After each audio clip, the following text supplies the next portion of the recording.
Moving into the final round of the MX series, not much to watch for as far as title fights go, with Jet already clinched and Hunter needing just an 18th in the first moto to clinch, but that does not mean there aren't still a few guys to watch. With the inaugural SMX Playoff set to kick off in 2 weeks, there are still a handful of guys racing for their season this weekend. Let's take a look at who in this week's video, brought to you by O'Neal.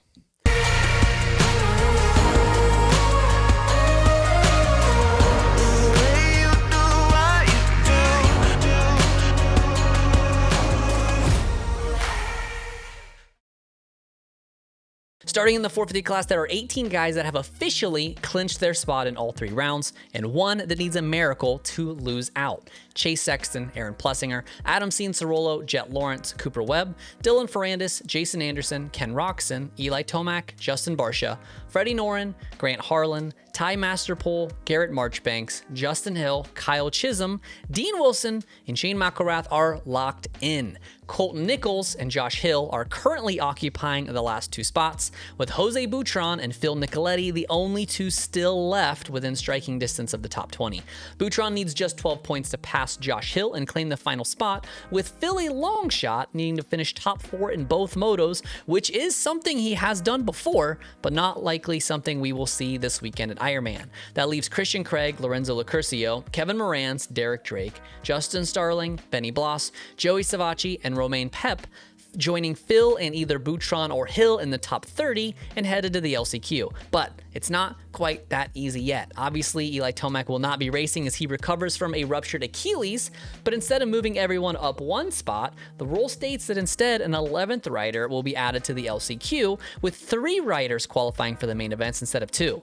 With Justin Cooper racing in the 250s, that sneaks Josh Cartwright in as the 31st man, but not if Jerry Robin has anything to say about it. The 93 currently sits 7 points behind and has the tiebreaker with a best finish, and he will be lining up this weekend after missing the last 2 with injury to secure that spot.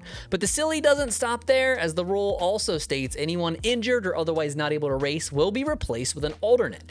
Benny Bloss just signed a deal with Beta for 2024 and is doubtful to line up on another manufacturer for the 3-race series, and Lorenzo Locurcio is also out with injury, so that would automatically slot in Robin as well as Cade Clayson, with Jeremy Hand now on the outside looking in. But Christian Craig did just get back on the bike, and although I'm sure the hope for him is to be race ready for the first round, it is not a certainty, so Hand will be looking to score at least 7 points with that tiebreaker to bump Clayson and take fate into his own hands.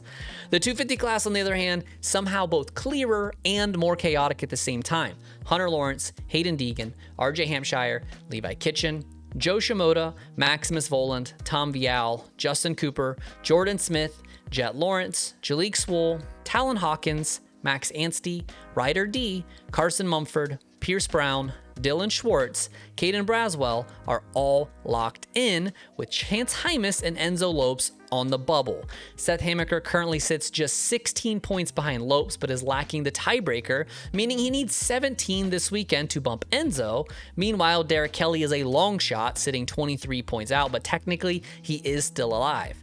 The rest of the top 30 includes Jeremy Martin, Chris Blose, Mitchell Oldenburg, Nate Thrasher, Colin Park, Cameron McAdoo, Daxton Bennick, and Cody Schock. But of course, Jet will not be racing the 250, and Chance Hymas is out indefinitely, adding 2 to the LCQ and qualifying 4 to the main events.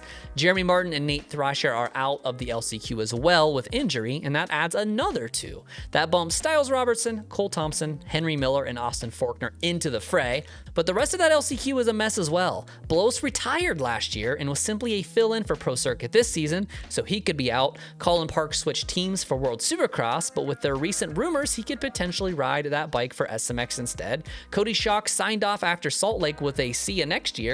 Assuming 2 of those guys don't race, that would bump Jace Owen and Robbie Wageman in, and if all 3 miss, all of a sudden it is open season, with Mitchell Harrison, Preston Kilroy, and Joshua Verrees all sitting within 3 points of each other for what could very well be the last spot.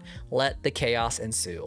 Did you get all that? If there's one thing I think they need to work on next year, it is simplifying this process. The top 20 is cut and dry, but once we're talking alternates and injuries, the LCQ ballooning and allowing a guy sitting 38th or 39th with 1 round to go kind of defeats the purpose and only makes it confusing for fans. Let me know in the comments what you think of the playoff format, or if you think it can be improved. And don't forget to like the video on the way out if you can't wait for that Team USA MXDN announcement. Thanks for watching RotoMoto. My name is Donnie. Keep it pinned to the weekend.